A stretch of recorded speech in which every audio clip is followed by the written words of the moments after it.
जी महाराज द्वारा लिखित पुस्तक जीने की राह का पेज नंबर 53।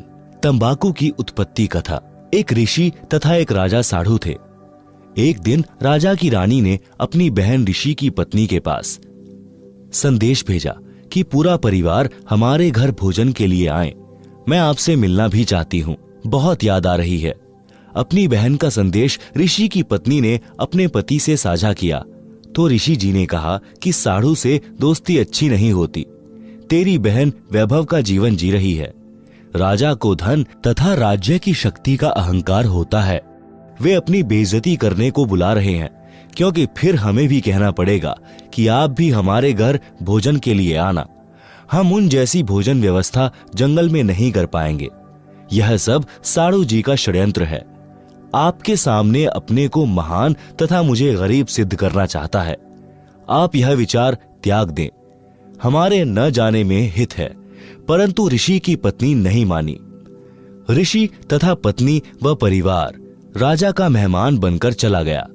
रानी ने बहुमूल्य आभूषण पहने थे, बहुमूल्य वस्त्र पहने हुए थे। ऋषि की पत्नी के गले में राम नाम जपने वाली माला तथा सामान्य वस्त्र साध्वी वाले, जिसे देखकर दरबार के कर्मचारी अधिकारी मुस्कुरा रहे थे कि यह है राजा का साढ़ू। कहां राजा भोज, कहां गंगू तेली। यह चर्चा ऋषि परिवार सुन रहा था। भोजन करने के पश्चात ऋषि की पत्नी ने कहा कि आप हमारे यहां भी इस दिन भोजन करने आइएगा। निश्चित दिन को राजा हजारों सैनिक लेकर सपरिवार साढ़ू ऋषि जी की कुटी पर पहुंच गया। ऋषि जी ने स्वर्गलोक के राजा इंद्र से निवेदन करके एक कामधेनु यानी सर्व कामना यानी इच्छा पूर्ति करने वाली गाय, जिसकी उपस्थिति में खाने को किसी पदार्थ की कामना करने से मिल जाता है, यह पौराणिक मान्यता है, मांगी। उसके बदले में ऋषि जी ने अपने पुण्य कर्म संकल्प किए थे। इंद्रदेव ने एक कामधेनु तथा एक लंबा चौड़ा तंबू यानी टेंट भेजा और कुछ सेवादार भी भेजे। टेंट के अंदर गाय को छोड़ दिया। ऋषि परिवार ने गौ माता की आरती उतारी, अपनी मनोकामना बताई। उसी समय 56 प्रकार के भोग चांदी की परातों, टोकनियों, कड़ाहों में स्वर्ग से आए और टेंट में रखे जाने लगे। लड्डू, जलेबी, कचौरी, दही बड़े, हलवा, खीर, दाल, रोटी यानी मांडे तथा पूरी, बूंदी, बर्फी, रसगुल्ले आदि आदि से आधा एकड़ का टेंट भर गया। ऋषि जी ने राजा से कहा कि भोजन जीमो। राजा ने बेइज्जती करने के लिए कहा कि मेरी सेना भी साथ में भोजन खाएगी, घोड़ों को भी चारा खिलाना है। ऋषि जी ने कहा कि प्रभु कृपा से सब व्यवस्था हो जाएगी, पहले आप तथा सेना भोजन करें। राजा उठकर भोजन करने वाले स्थान पर गया। वहां भी सुंदर कपड़े बिछे थे। राजा देखकर आश्चर्यचकित रह गया। फिर चांदी की थालियों में भिन्न भिन्न प्रकार के भोजन ला लाकर सेवादार रखने लगे। अन्न देव की स्तुति करके ऋषि जी ने भोजन करने की प्रार्थना की। राजा ने देखा कि इसके सामने तो मेरा भोजन भंडारा कुछ भी नहीं था। मैंने तो केवल ऋषि परिवार को ही भोजन कराया था, वह भी 3-4 पदार्थ बनाए थे। राजा शर्म के मारे पानी पानी हो गया। खाना खाते वक्त बहुत परेशान था। ईर्ष्या की आग धधकने लगी। बेइज्जती मान ली। सर्व सैनिक खाएं और सराहें। राजा का रक्त जल रहा था। अपने टेंट में जाकर ऋषि को बुलाया और पूछा कि यह भोजन जंगल में कैसे बनाया। न कोई कड़ाही चल रही है, न कोई चूल्हा जल रहा है। ऋषि जी ने बताया कि मैंने अपने पुण्य तथा भक्ति के बदले स्वर्ग से एक गाय उधारी मांगी है। उस गाय में विशेषता है कि हम जितना भोजन चाहें तुरंत उपलब्ध करा देती है। राजा ने कहा कि मेरे सामने उपलब्ध कराओ तो मुझे विश्वास हो। ऋषि तथा राजा टेंट के द्वार पर खड़े हो गए। अंदर केवल गाय खड़ी थी। द्वार की ओर मुख था। टेंट खाली था, क्योंकि सबने भोजन खा लिया था। शेष बचा सामान तथा सेवक ले जा चुके थे। गाय को ऋषि जी की अनुमति का इंतजार था। राजा ने कहा कि ऋषि जी, यह गाय मुझे दे दो, मेरे पास बहुत बड़ी सेना है। उसका भोजन इससे बनवा लूंगा। तेरे किस काम की है? ऋषि ने कहा, राजन, मैंने यह गौ माता उधारी ले रखी है, स्वर्ग से मंगवाई है। मैं इसका मालिक नहीं हूं, मैं आपको नहीं दे सकता। राजा ने दूर खड़े सैनिकों से कहा कि इस गाय को ले चलो। ऋषि ने देखा कि साढ़ू की नीयत में खोट आ गया है। उसी समय ऋषि जी ने गौ माता से कहा कि गौ माता, आप अपने लोक, अपने धनी स्वर्गराज इंद्र के पास शीघ्र लौट जाएं। उसी समय कामधेनु टेंट को फाड़कर सीधी ऊपर को उड़ चली। राजा ने गाय को गिराने के लिए गाय के पैर में तीर मारा। गाय के पैर से खून बहने लगा और पृथ्वी पर गिरने लगा। गाय घायल अवस्था में स्वर्ग में चली गई। जहां जहां गाय का रक्त गिरा था, वहीं वहीं तंबाकू उग गया। फिर बीज बनकर अनेकों पौधे बनने लगे। संत गरीब दास जी ने कहा है कि तमा प्लस खू यानी तमाखू, खू नाम खून का, तमा नाम गाय, 100 बार सौगंध इसे न पिए खाएं। आप सुन रहे हैं जगत गुरु तत्वदर्शी संत रामपाल जी महाराज द्वारा लिखित पुस्तक जीने की राह का पेज नंबर 54। भावार्थ। भावार्थ है कि फारसी भाषा में तमा गाय को कहते हैं, खू खून यानी रक्त को कहते हैं। यह तमाकू गाय के रक्त से उपजा है। इसके ऊपर गाय के बाल जैसे रूंग यानी रोम जैसे होते हैं। हे मानव, तेरे को 100 बार सौगंध है कि इस तमाकू का सेवन किसी रूप में भी मत कर। तमाकू का सेवन गाय का खून पीने के समान पाप लगता है। मुसलमान धर्म के व्यक्तियों को हिंदुओं से पता चला कि तमाकू की उत्पत्ति ऐसे हुई है। उन्होंने गाय का खून समझकर खाना तथा हुक्के में पीना शुरू कर दिया, क्योंकि गलत ज्ञान के आधार से मुसलमान भाई गाय के मांस को खाना धर्म का प्रसाद मानते हैं। वास्तव में हजरत मोहम्मद, जो मुसलमान धर्म के प्रवर्तक माने जाते हैं, उन्होंने कभी भी जीव का मांस नहीं खाया था।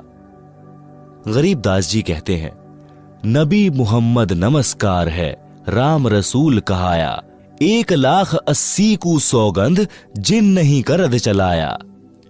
अर्श कुर्श पर अल्लाह तख्त है, खालिक बिन नहीं खाली। वह पैगंबर पाक पुरुष थे, साहिब के अबदाली। आप सुन रहे हैं जगत गुरु तत्वदर्शी संत रामपाल जी महाराज द्वारा लिखित पुस्तक जीने की राह का पेज नंबर 55। भावार्थ। नबी मोहम्मद तो आदरणीय महापुरुष थे, जो परमात्मा के संदेशवाहक थे। ऐसे ऐसे 1,80,000 पैगंबर मुसलमान धर्म में यानी बाबा आदम से लेकर मोहम्मद तक माने गए हैं। वे सब पाक यानी पवित्र व्यक्ति थे, जिन्होंने कभी किसी पशु पक्षी पर करद यानी तलवार नहीं चलाई। वे तो परमात्मा से डरने वाले थे, परमात्मा के कृपा पात्र थे। बाद में कुछ मुल्ला काजियों ने मांस खाने की परंपरा शुरू कर दी, जो आगे चलकर धार्मिकता का अपवाद यानी बिगड़ा रूप बन गई। उसी आधार से सर्व मुसलमान भाई पाप को खा रहे हैं। फिर भ्रमित मुसलमानों ने तंबाकू का सेवन यानी खाना हुक्का बनाकर पीना प्रारंभ कर दिया। भोले हिंदू धर्म के व्यक्तियों ने उनकी चाल नहीं समझी। उनके कहने से तंबाकू का सेवन जोर शोर से शुरू कर दिया। वर्तमान में तो यह पंचायत का प्याला बन गया है, जो भारी भूल है, अज्ञानता का पर्दा है। इसे भूल कर भी सेवन नहीं करना चाहिए। संत गरीब दास जी ने फिर बताया है कि हे भक्त हरलाल जी, और सुन तंबाकू के सेवन के पाप। पर द्वारा स्त्री का खोले, 70 जन्म अंधा हो डोले। मदिरा पीवे कड़वा पानी, 70 जन्म श्वान के जानी। मांस आहारी मानवा, प्रत्यक्ष राक्षस जान। मुख देखो न तास का, वो फिरे 84 खान। सुरापान मधमासाहारी, गमन करे भोगे पर नारी। 70 जन्म कटत हैं शीश, साक्षी साहिब है जगदीश। 100 नारी जारी करे, सुरापान 100 बार। एक चिलम हुक्का भरे, डूबे काली धार। हुक्का हरदम पीवते, लाल मिलावे धूर। इसमें संशय है नहीं, जन्म पीछले सूर। उपरोक्त वाणियों का भावार्थ। वाणी संख्या 1 में कहा है कि जो व्यक्ति अन्य स्त्री से अवैध संबंध बनाता है, उस पाप के कारण वह 70 जन्म अंधे के प्राप्त करता है। अंधा गधा गधी, अंधा बैल, अंधा मनुष्य या अंधी स्त्री के लगातार 70 जन्मों में कष्ट भोगता है। वाणी संख्या 2, कड़वी शराब रूपी पानी जो पीता है, वह उस पाप के कारण 70 जन्म तक कुत्ते के जन्म प्राप्त करके कष्ट उठाता है। गंदी नालियों का पानी पीता है। रोटी न मिलने पर गुह यानी टट्टी खाता है। वाणी संख्या 3, जो व्यक्ति मांस खाते हैं, वे तो स्पष्ट राक्षस हैं। उनका तो मुख भी नहीं देखना चाहिए, यानी उनके साथ रहने से अन्य भी मांस खाने का आदी हो सकता है, इसलिए उनसे बचें। वह तो 84 लाख योनियों में भटकेगा। वाणी संख्या 4, 5, सुरा यानी शराब पीने वाले तथा पर स्त्री को भोगने वाले, मांस खाने वालों को अन्य पाप कर्म भी भोगना होता है। उनके 70 जन्म तक मानव या बकरा बकरी, भैंस या मुर्गे आदि के जीवनों में सिर कटते हैं। इस बात को मैं परमात्मा को साक्षी रखकर कह रहा हूं, सत्य मानना। आप सुन रहे हैं जगत गुरु तत्वदर्शी संत रामपाल जी महाराज द्वारा लिखित पुस्तक जीने की राह का पेज नंबर 56। वाणी संख्या 6, एक चिलम भरकर हुक्का पीने वाले को देने से भरने वाले को जो पाप लगता है, वह सुनो। एक बार पर स्त्री गमन करने वाला, एक बार शराब पीने वाला, एक बार मांस खाने वाला पाप के कारण उपरोक्त कष्ट भोगता है। 100 स्त्रियों से भोग करे और 100 बार शराब पिए, उसे जो पाप लगता है, वह पाप एक चिलम भरकर हुक्का पीने वाले को देने वाले को लगता है। विचार करो, तंबाकू सेवन यानी हुक्के में, बीड़ी सिगरेट में पीने वाले, खाने वाले, करने वाले को कितना पाप लगेगा। इसलिए उपरोक्त सर्व पदार्थों का सेवन कभी न करो। वाणी संख्या 7, समाज के व्यक्तियों को देखकर कुछ व्यक्ति हुक्का या अन्य नशीली वस्तुएं सेवन करने लग जाते हैं।